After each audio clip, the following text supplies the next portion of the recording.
Thanks for tuning in, guys. It's the Pest and Lawn Ginja, and this is my lawn. So today's focus is to repair the big Ned spots, the big urine spots. And so we're going to be doing some oversee. I want to show you how I do it. First things first, we'll do a quick lawn update. And as you can see, the lawn's looking pretty good. The haze spots are now gone. Believe it or not, what you're seeing now is the seed head coming in, which is really annoying because the color is actually really decent. I've still got these big tracks. Starting to change my mind on this. I fixed a lot of the shallow root problems, but as you can see, the grass, it's still repairing itself when you get on top of it. It's still thin. The backyard, however, has bounced back dramatically. Once I got the water on it, you can see, boom, it's coming in. The goal today is to look at all these pea spots, all these bare spots, and start doing some repair. Man, who knew picking up topsoil could be this difficult? I mean, look at how many varieties that we have. Let me just show you what I pick up for overseeding. Now, a lot of you guys email me and say, hey, I have no clue what to buy. I mean, look at all these choices. Well, I usually leave it to two choices. I go straight for the peat moss. My only issue with the peat moss is it doesn't have that starter fertilizer. So if you're dealing with like a contractor grass seed, it works really, really well. Now, my other go-to is the Scott's Overseed Topsoil. You get it at your local Home Depot.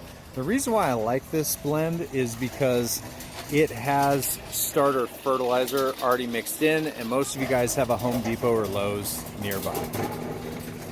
So another tool for the job that I'm looking for is a landscape rake, and it looks like this is what I'm looking for, is this style right here. Now this one's interesting because it's got tillers on both sides. I don't know how useful that's going to be. Your traditional one, which looks like it's going to be up here, let's see here, it just has that flat edge to it, which honestly is totally fine by me, and it's going to save me $5. This one comes in at $15.98 and the other one's $20. I think I'm good with $15. Now that we've got a couple of tools that we need, let's talk about the rest. I've got my spreader, and then we're going to use the Thatch Rake and also just a regular landscape rake. Now, my seed of choice today is going to be the Barenbrug Turf Blue Pro. It's got Barzerati, or I'm sorry, Barzerati on the label, but it is part of Turf Blue Pro. And this little gem right here, I don't even know what this is. I got this in the mail from Barenbrug. Hey Ned, what's up? You guys gotta see this. These guys are hilarious. Dear Pest and Lawn Ginja, your latest video, Sunjoe Scarifier review and ugly lawn power rake update. We noticed that you had a difficult time opening our bag. We hope that you find this bag a little bit easier to open. We even included an item that may help you open difficult bag. Well, I hope it's a machete. All right. I'm going to try to figure this out. Okay, so last time we talked, ooh, I think they might have actually started it for me. Let me see here. It worked. Why can't all the companies do that? Jeez, man. All right, let's see what we got in here. Bro, cool freaking shades. Bam! Got grass. Barenbrug, dude, that's a sexy looking hat. Dude, what is this? This looks like it could be fun. How the frick am I supposed to open this? What is wrong with you guys? I love it. When I get this open next year, I will call you and thank you. This is the most amazingly packed thing on the planet. What am I supposed to do with this? Ned, can you open this big buddy? Here, open that up, dude. It has no beginning, it has no end. I don't even know where to start with this. I'm gonna be honest with you. You only have to be smarter than the tape. Oh, the Ginja got started. Holy crap, dude. Oh no, my thumb's stuck forever.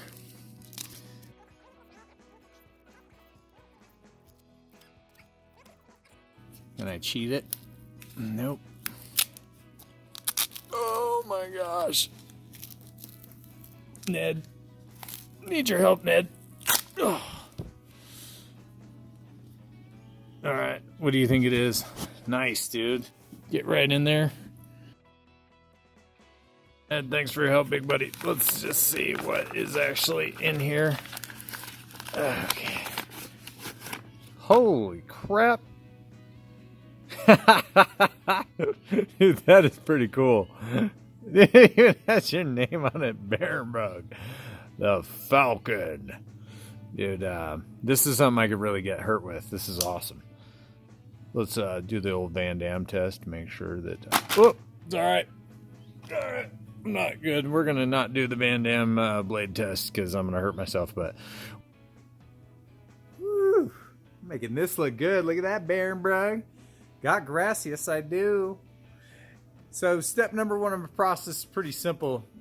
We are going to take the Thatch Rake. Now, for those of you guys with Thatch Rakes out there, you notice there's two sides. There's one for cultivating. It's got the bend to it. And then this side for the raking and getting the mulch up. For this project, we're going to go a little bit deeper and use the cultivation side. Now, the first step of this process is to just kind of till and rough up the top layers so we get good seed to soil contact. Now, I don't want to spend a lot of time on this, and so you'll notice I'll go pretty quick, but the point of this project is make it pretty simple and easy.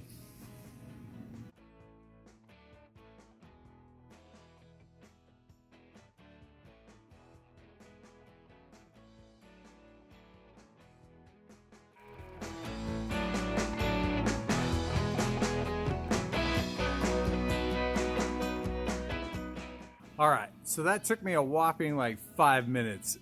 Don't overthink this process. The only thing we want to do is just kind of rake through and get good seed to soil contact.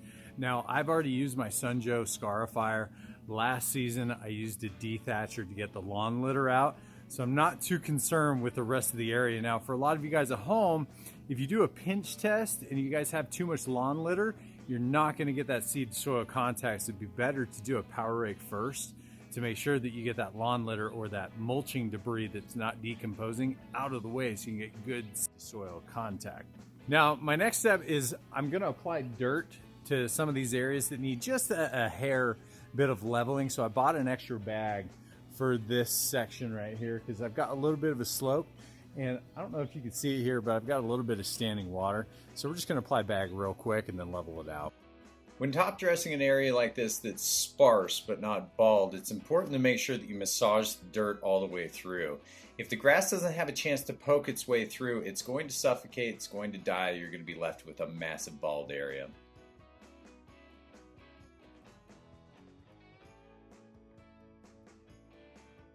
Definitely not my best work, but I don't want to spend a lot of time on this project, man. I mean, it's not that big of a deal. I've got soil and I've got the grass poking through. Some of these areas, I'm going a little too deep. So I need to get in here with my hands a little bit, massage it out. I'm going to get some dye out in this area, but I really needed to level it off a little bit. Mowing this area has not been fun, but all in all, it's going to work. You can still see the grass poking through, and these other dog spots. Totally fine at this point with how much dirt I've got it level. I'm happy with that. Let's move on. Now that's done, we're just going to put the seed out. I'm going to do an overall general seeding at 2 pounds per 1,000 square feet. Now, the reason why I want to do that, every species of bluegrass is slightly different. Unless you get the exact same bag that you bought at the store the last time you did it, and chances are slim when you do that. So you want to do a general overseed of the entire area. That way you make sure the color matches and you don't get a bunch of little pocketed colors of lighter green or darker green depending on the variances. Here I am using my Spyker spreader, my Barenbrug seed. I'm broadcasting 2 pounds per 1,000 square feet. Now in the areas where I don't have any grass at all, I'm going to take a quick pause and apply some additional seed to make sure it comes in thicker since those areas had no grass at all.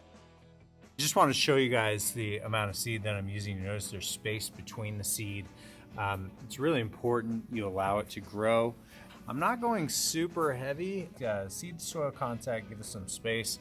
Now, Kentucky bluegrass can be a little frustrating to plant because it doesn't come in as fast and as thick as turf type tall fescue, so you do have to be a little bit patient with it. So my last step is pretty simple. I'm going to cover the bare spots with a little bit of dirt, not much, 1/4 inch or less. So I just want to show you how quick I do this process. Like, I'm not messing any time. At the end of the day, this is just grass. I'm applying 1/4 inch of dirt over the top. I'm going to lightly pat it in just to make sure you get that good seed to soil contact.